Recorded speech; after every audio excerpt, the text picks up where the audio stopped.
Occupational English Test. Listening Test. This test has 3 parts. In each part, you'll hear a number of different extracts. At the start of each extract, you'll hear this sound. You'll have time to read the questions before you hear each extract, and you'll hear each extract once only. Complete your answers as you listen. At the end of the test, you'll have 2 minutes to check your answers. Part A. In this part of the test, you'll hear 2 different extracts. In each extract, a health professional is talking to a patient. For questions 1 to 24, complete the notes with information you hear. Now look at the notes for Extract 1. Extract 1. Questions 1 to 12.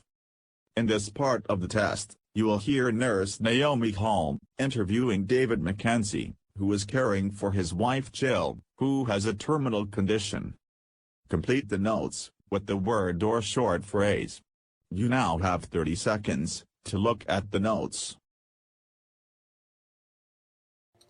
Oh, good morning, David. How was your weekend? Oh, morning, nurse.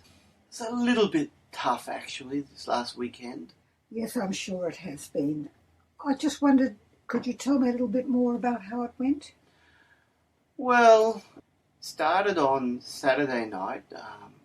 Jill had quite a restless night. There was breakthrough pain at time, and I was giving the medication, but I didn't feel it was as effective as it had been in the past. So you have been giving the same medication regularly, but you're not getting the effect that we were last week, for example. No, that's right. And, I could see by her expression that she was quite uncomfortable. So, yeah. And again, the same thing happened last night as well. Similar so situation. You've had 2 bad nights. And is she able to eat anything? I have been trying, to give her, different things like food, but she really has only a small appetite and mainly just fluids. Is she having much fluid? A few sips, a few glasses of water. We have tried some green teas and various things, but that's about it. Mm-hmm. And is she still able to walk around a little bit? She did walk out, yesterday, and she went out into the lounge room, and, we got her to sit down and watch a little bit of TV, but she tires very quickly. Mm-hmm. And what about her general mood? She's not saying too much, and the kids are around too, but she, I get the feeling that she is getting a bit depressed. Mm-hmm. And have you had any visitors at all to sort of break the monotony? Not this weekend. I mean, we have been pretty lucky with visitors, people coming, but this weekend we didn't. Right. Now, I know you've got the 2 boys, David. What age are they again? The older boy, Michael, he's 13, and his brother, Tommy's 11. I see. And how are they coping? What about school? Are they managing there? To be honest, I haven't been paying too much attention. They say they're doing their schoolwork, but look, they're missing their mother because she was always the one who spent time with them after school, and she, now she can't really do that, and so they're sort of playing up a little bit. Is the school aware of the problem? The teachers realise that the pressure that the boys... Oh, yes, yeah, the school's been great. There's no problem there. Oh, that's good. And is there any family help that you can get? Well, I have had some help from my sister, and she's been great. But, she's got her own job and family to look after, so it is getting a little bit tough, and I don't really want, and certainly Jill doesn't want it, to be a burden on other people. Yes, I can understand that, although I think people sometimes feel a great satisfaction in being able to help. But how about you, David? Are you still doing some work? I was up until about 2 weeks ago, but I'm taking a bit of a break. It is a little bit tough financially, but I just want to be with Jill and make sure she's as comfortable as possible. And are you getting any break from that at all? Sometimes just to get away by yourself for a little while? Not actually recently. No, well, I'm looking at you and you're looking very tired. Yeah, I guess I am a bit tired. But, look, I promised Jill that, we get through this. And so that's what I'm trying to do. Right. David, have you given any thought to palliative care? No, not a great deal. I mean, look, I promised Jill that she'd be able to stay at home, until the end. She likes this home. She's comfortable here. So, I'm just trying to do that for her. Well, I think you've done a very good job. But sometimes it does come to a point, particularly with the breakthrough pain that Jill is experiencing, where there might be a better option with palliative care to see that she really gets as much quality of life as she can for the time left to her. Yes, but I just have this image of hospitals, as busy places, and she won't get that personal attention that we've been giving her here. Yes, I can see your concerns there. The thing to think about with palliative care is that the people who go into this field, the nurses who choose to work in a palliative care hospital, they do so because they're so strongly committed to care for people. I mean, some people would find it a very difficult environment to work in, but the nurses there get their satisfaction from knowing that they've done everything possible to make a person's end of life as pain-free and comfortable as it can be. Right, I see. Okay. That doesn't sound too bad. And you see, it allows the pain medication to be monitored very regularly. There's no delays. As soon as it's seen that there is breakthrough pain, the doctors can be called in and look at how they can really relieve that. Do they have individual rooms and these sorts of things? In many of the palliative care hospitals, they do have individual rooms. Another thing too is I believe you told me once that you had full health cover, your health insurance. Yes, we do. So in that case, that would help also to alleviate any extra expense. Right. Well, I wouldn't want to be if we did choose this, I wouldn't want to be restricted in any way. I mean, visiting hours and those sorts of things. They're very liberal. You see, these hospitals really work on patient time, not hospital time. And if a patient is sleeping in the morning, well, they don't wake them. They let them wake up at their normal time. And so long as the visitors are not disturbing the patients, they're very welcome to spend almost all day with them. And in fact, if you're ever really worried, they'll set up a bed in the room and visitors can stay the night if they're close family members. And in your opinion, you've seen Jill, you know the stage she's at. Do you think this is the right time to do that? Or do you think we can, I should just keep trying, and doing my best to care for her here? Well, I think it would be a good idea, if you feel you can, to talk this over with Jill. But my feeling at the moment is that she is reaching the stage where she needs almost more care than you can give her, particularly in terms of the pain management.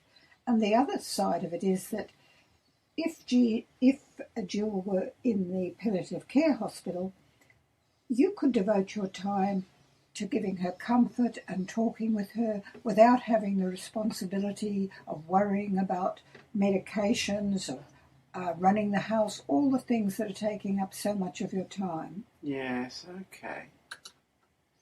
All right, well, I think I'd like to talk that over a bit with Jill first. Well, I think that's a very good idea. Just one other thing I'd like to mention that you might like to consider.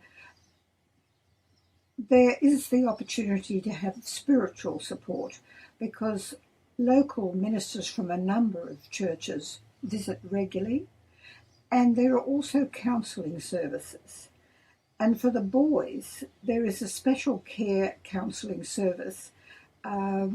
It's designed to help the children of people or parents with a terminal illness. Okay, well, actually, that they might benefit from that because they, I have tried to talk to them about it, but it is hard for me to do that, so... Well, sometimes they need to talk to somebody away from the close family environment. And certainly, if you would like, I can contact several palliative care places, and I can bring you some more information about them when I come tomorrow. Okay, no, that'd be really good. And if you could bring that information. In the meantime, I'll talk to Jill and we'll see if we can come up with a decision. Well, that's good. Well, I'll help you any way I can, David. Yeah, thank you. Extract 2. Questions 13 to 24. You hear a hospital neurologist talking to a new patient called Kathy Tanner. For questions 13 to 24, complete the notes with a word or short phrase. You now have 30 seconds to look at the notes.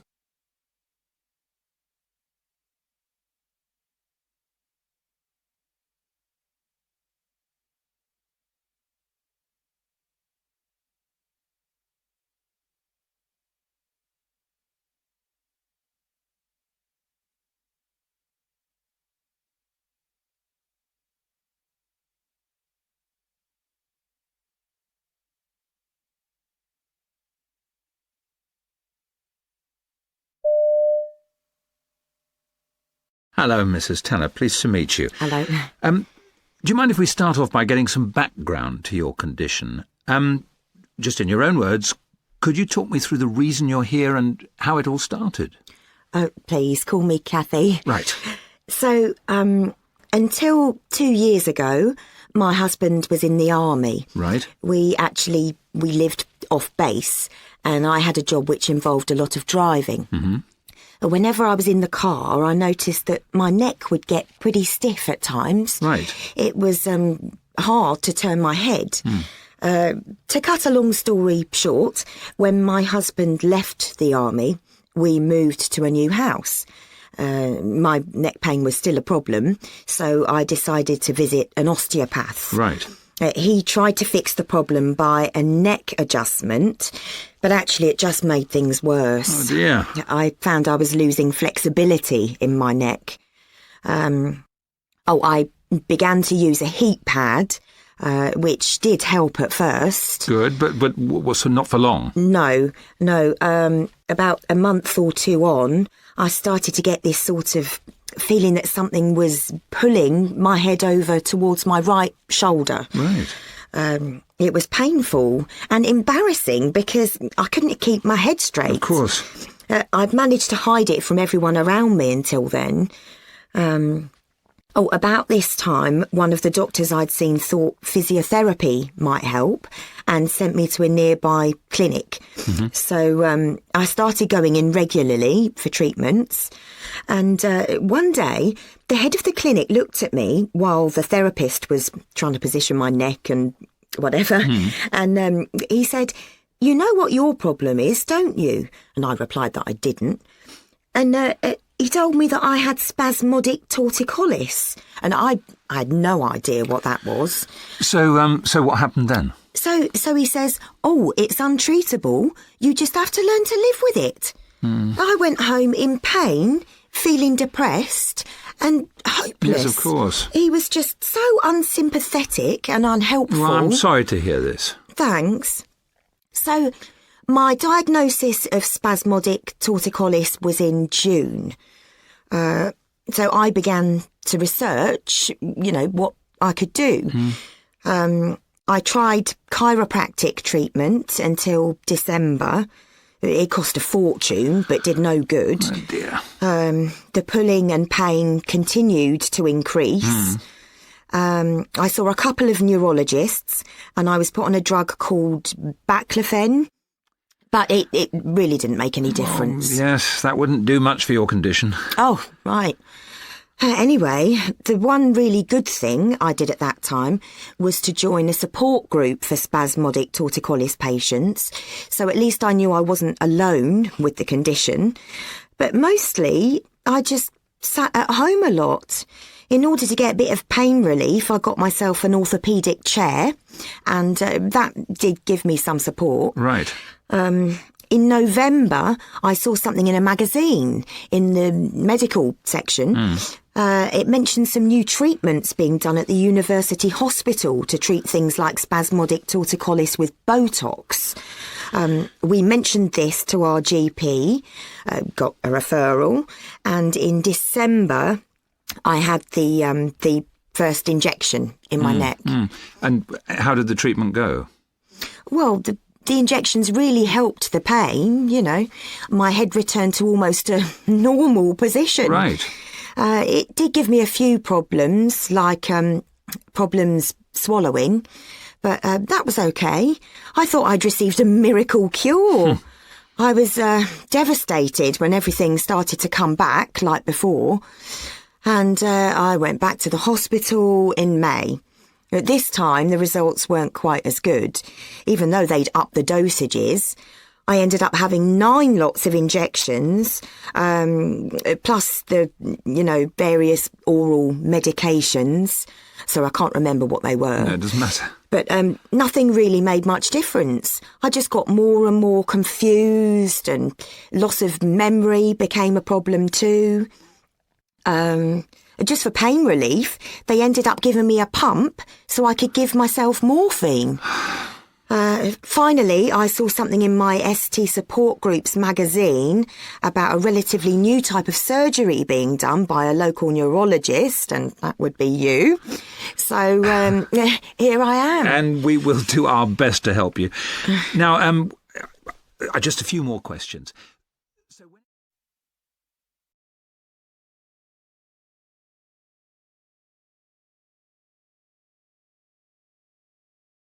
Part B. In this part of the test, you'll hear 6 different extracts. In each extract, you'll hear people talking in a different healthcare setting. For questions 25 to 30, choose the answer A, B, or C, which fits best according to what you hear. You'll have time to read each question before you listen. Complete your answers as you listen. Now look at question 25.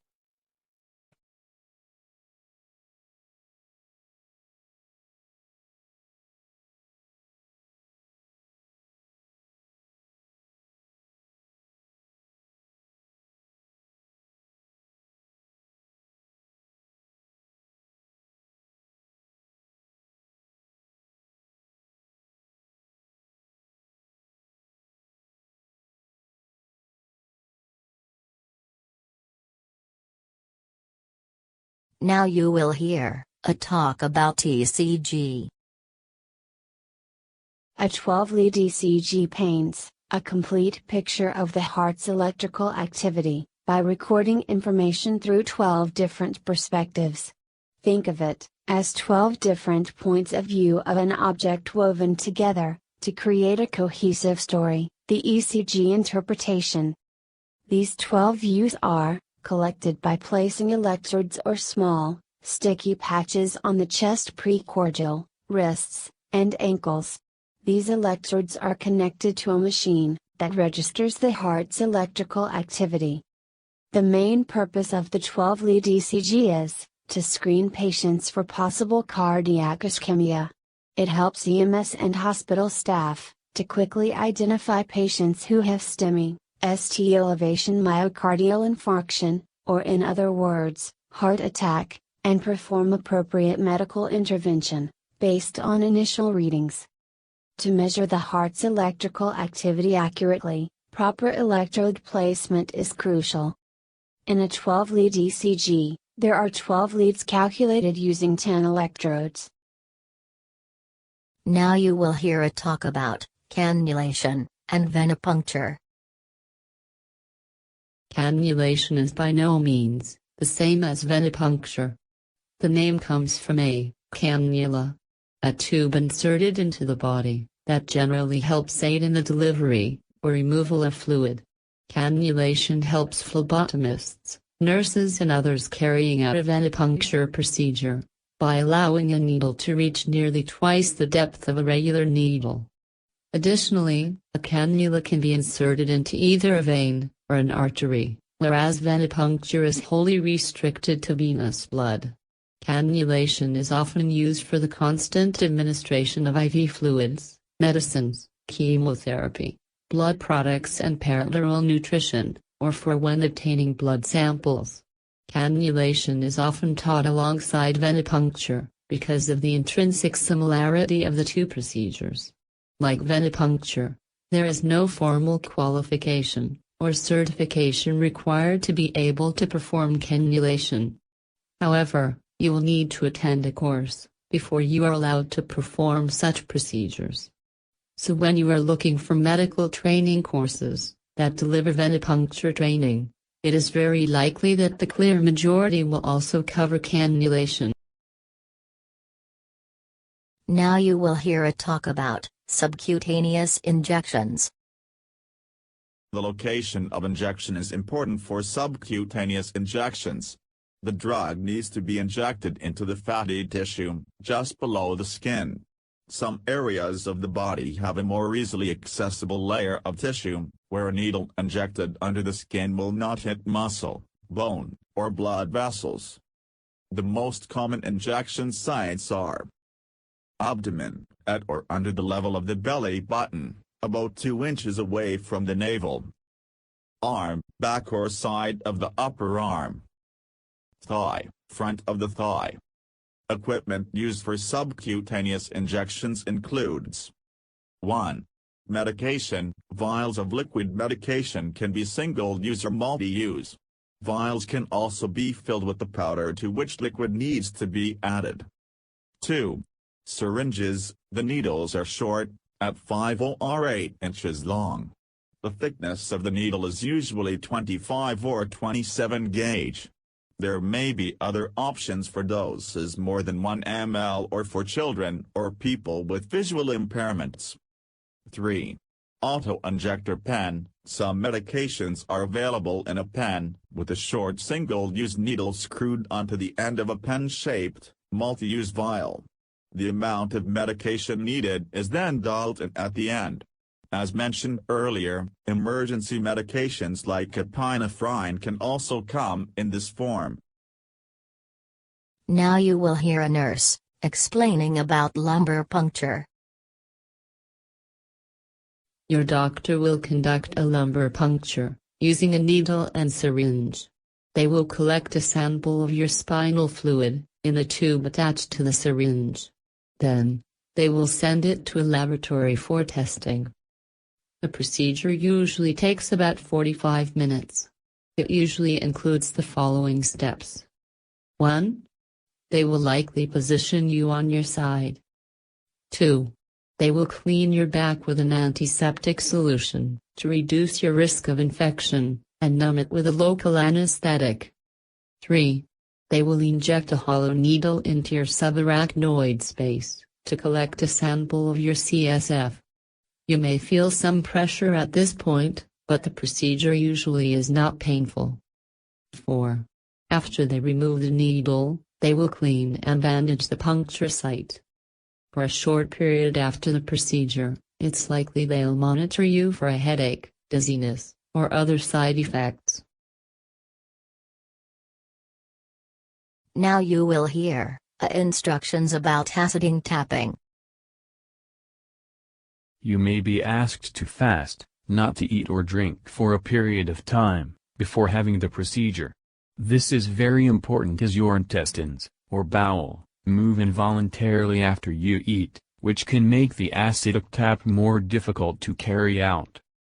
If you are taking warfarin, Gomade Normarvin, or other blood-thinning medications, you will need to stop taking it for several days, before having the acidic tap. This period can range from 5 days to 10 days if you are taking clopidogrel, a Susotin. Your referring doctor will advise you about this. If the risks of not taking these medications are considered too high, such as if you have recently had stents inserted or other cardiac, heart, procedures, this should be discussed with your referring doctor and the radiologist carrying out the procedure before having the procedure done. Alternate blood-thinning medications may be necessary. If you are taking warfarin, an INR, this is the blood test you have regularly to check that your warfarin dose is appropriate, is required before the procedure, preferably on the same day. Aspirin does not need to be stopped before you have the procedure. Special blood tests are recommended for all patients with liver disease. Your referring doctor will arrange this before you have the acidic tap. Now you will hear a talk about instruction about colonoscopy. Before a colonoscopy, you'll need to clean out, empty, your colon. Any residue in your colon may obscure the view of your colon and rectum during the exam. To empty your colon, your doctor may ask you to 1. Follow a special diet the day before the exam. Typically, you won't be able to eat solid food the day before the exam.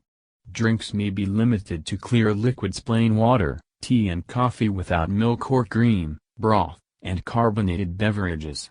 Avoid red liquids, which can be confused with blood, during the colonoscopy. You may not be able to eat or drink anything after midnight the night before the exam. 2. Take a laxative. Your doctor will usually recommend taking a laxative, in either pill form or liquid form. You may be instructed to take the laxative the night before your colonoscopy, or you may be asked to use the laxative both the night before and the morning of the procedure. 3. Use an enema kit. In some cases, you may need to use an over-the-counter enema kit either the night before the exam, or a few hours before the exam to empty your colon.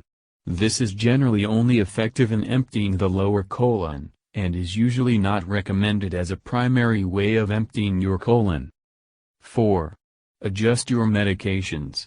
Remind your doctor of your medications at least a week before the exam, especially if you have diabetes, high blood pressure or heart problems, or if you take medications or supplements that contain iron. Also tell your doctor if you take aspirin or other medications that thin the blood, such as warfarin, Coumadin, Jantoven, newer anticoagulants, such as dabigatran, Pradoxa, or rivaroxaban, Xarelto, used to reduce risk of blood clots or stroke, or heart medications that affect platelets, such as clopidogrel, Plavix. You may need to adjust your dosages or stop taking the medications temporarily.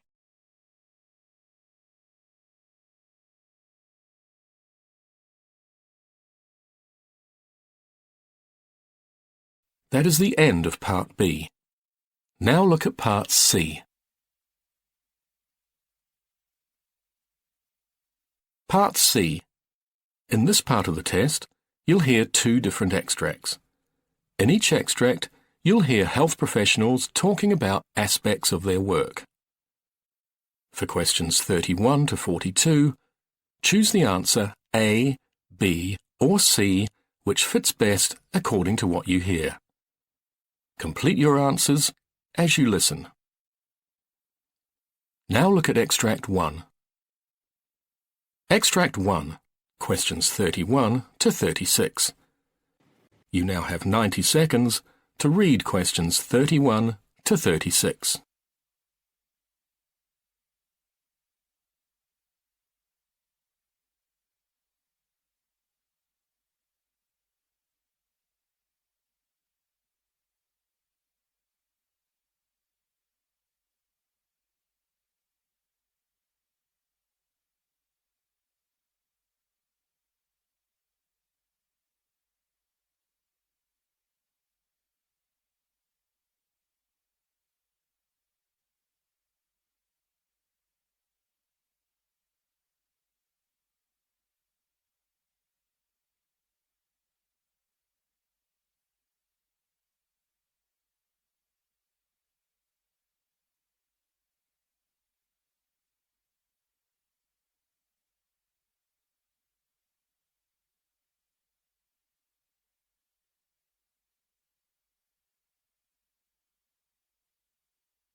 My name's Sandra Morton and I'm a specialist cancer nurse, helping cancer patients deal with their diagnosis and treatment. I'd like to tell you about the type of work I do, and particularly about one of my patients, recently diagnosed with prostate cancer. Let's call him Harry, to illustrate the sort of things I get involved with. Now, before we get on to Harry, I'll give you a bit of background. Clearly, my job covers many aspects of patient care, but what's the priority? Firstly, prostate cancer is in fact the most common cancer in men in the UK, with over 40,000 new cases diagnosed every year. That's a staggering number. One problem is that this type of cancer actually develops very slowly, so there may be absolutely no sign that you have it for years. So, if we're going to reduce the number of cases, it's vital that people like me get the word out to as many men as possible, that we tell them how to spot the signs of prostate cancer, like an increased need to urinate or straining while urinating. Unfortunately, the cancer can be at an advanced stage by the time patients come in for tests, at which point the available treatments are far less effective. So, let me tell you a bit more about my patient Harry. Like many middle-aged men, Harry was offered a routine health check at his local doctor's surgery. As far as he was concerned, he had no particular health problems or obvious symptoms at the time, and so he almost ignored the invitation. But he'd promised his family he'd look after himself. His wife had died of ovarian cancer some years before, so he felt obliged to go. It was during his appointment that, based on a few symptoms he mentioned, Harry's doctor decided that he'd need further investigation for prostate cancer, and referred him to a specialist clinic at the hospital. Harry's trip to the clinic started with a routine blood test, which initially showed a slightly low haemoglobin level. A further test then revealed that his PSA, the prostate-specific antigen, was high at 20. He then saw a urology consultant who conducted a digital rectal examination and biopsy. A procedure that I always try to explain to patients may be uncomfortable, but is entirely necessary. In fact, though, Harry said the 3-week interval between having a biopsy taken and hearing the outcome was far more of an ordeal. Harry told me that when he went to see the consultant to get his results, he immediately sensed he was in trouble. Although the consultant was very considerate in delivering the news, unfortunately the indications were that Harry did indeed have prostate cancer. He was assured that the cancer was low-grade and not aggressive. Harry had suspected the worst, and though he'd tried to prepare himself for it by doing some online research, finally hearing that confirmation was still a shock. In fact, the very mention of the word sent Harry into panic, which was very unlike him. So at the time I first met him, he was very vulnerable and grateful to have someone to talk to. Of course, the response to the illness amongst prostate cancer patients like Harry can vary enormously. I've dealt with some men, for example, who haven't really realised the importance of keeping up their medication because they've felt relatively well, especially if they've been experiencing unwanted side effects. Unfortunately, though, any break gives the disease the perfect opportunity to spread into the bones, making it much more difficult to treat and a successful outcome less likely. And some treatments do cause some unfortunate effects, such as erectile dysfunction, which some men really feel uncomfortable discussing, because it's a sensitive issue. Other patients have mentioned that even though they've been given a lot of help, it's still difficult to weigh up the pros and cons of the various treatment options they're offered, from ultrasound or radiotherapy right through to radical prostatectomy. So responses like these need to be taken into account by specialist nurses when talking to patients. For me, these factors really underline the importance of the community follow-up clinics we have in my area, which address many of these issues in the provision of healthcare for cancer patients. Staff at these clinics see patients during their recovery and only send them back to hospital for treatment if they develop significant new symptoms. Seeing patients in the clinics means that staff get to know each patient and build a relationship with them, which enables nurses like me to dispense advice and answer questions. And although we have no firm evidence, staff feel that's far more beneficial to patients than attending a large hospital clinic. So we're hoping more clinics like these can become available.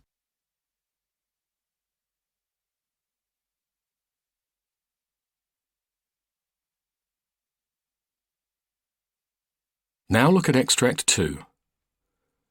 Extract 2, questions 37 to 42. You now have 90 seconds to read questions 37 to 42.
About 1 in 12 boys is colourblind, equivalent to 8%, and 1 in every 400 girls, equivalent to 0.4%.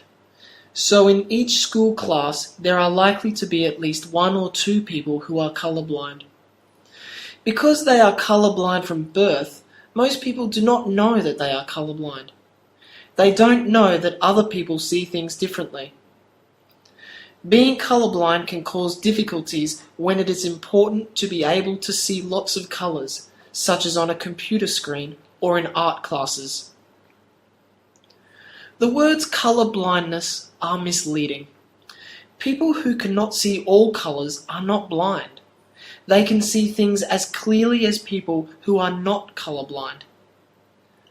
Colour blindness means that a person cannot see some colours, or sees them differently to other people. Very few people who are colourblind are blind to all colours. The usual colours which they see differently are greens, yellows, oranges, and reds. Colour blindness arises from the structure of the eye. In the retina, at the back of the eye, there are 2 types of light-sensitive cells called rod cells and cone cells, and these react differently to light. Rod cells are very sensitive to light, and they can react to even very faint light, such as light from a star in a hazy night sky, but they do not see different colours. Rod cells allow us to see things around us at night, but only in shades of black, grey, and white. Cone cells react to brighter light, and they help us to see the detail in objects. They also pick up colours. There are 3 types of cone cells, ones that pick up red light, others green, and others blue. By combining the messages from each set of cone cells, we get the wide range of colours that we can normally see. Someone who is colourblind lacks 1 or more of these types of cone cells. Red-green colour blindness is usually inherited. The genes that lead to red-green colour blindness are on the X chromosome. If a mother carries the gene for a red-green colour blindness, which is 1 normal and 1 altered gene, she will not have a colour vision problem. About 50% of the sons of women who are carriers will be colourblind. A daughter will not normally be red-green colourblind unless her mother is a carrier and her father is colourblind. But about 50% of daughters of women who are carriers will also carry the gene. Only 5% of people who are colourblind have blue colour blindness, and this is equal in males and females because the genes for it are on a different chromosome. Colour blindness can be due to abnormal chromosome development. It is not always inherited. Boys should have their colour vision tested when other people in the family are known to have colour vision problems. If people on both sides of the family are known to have colour vision problems, the girls should also be tested. Colour vision testing can be done by optometrists using specially designed charts. Some school health services and some doctors will also be able to test colour vision. After a colour vision problem is found, further testing might be needed to tell just exactly what the problem is, because this can affect whether the person will be able to do certain jobs or be able to get certain types of driving licenses. There are many sites on the internet which have some colour vision checking charts, but they cannot be relied on like special test charts printed on paper. It is best to get checked for. That is the end of Part C. You now have 2 minutes to check your answers.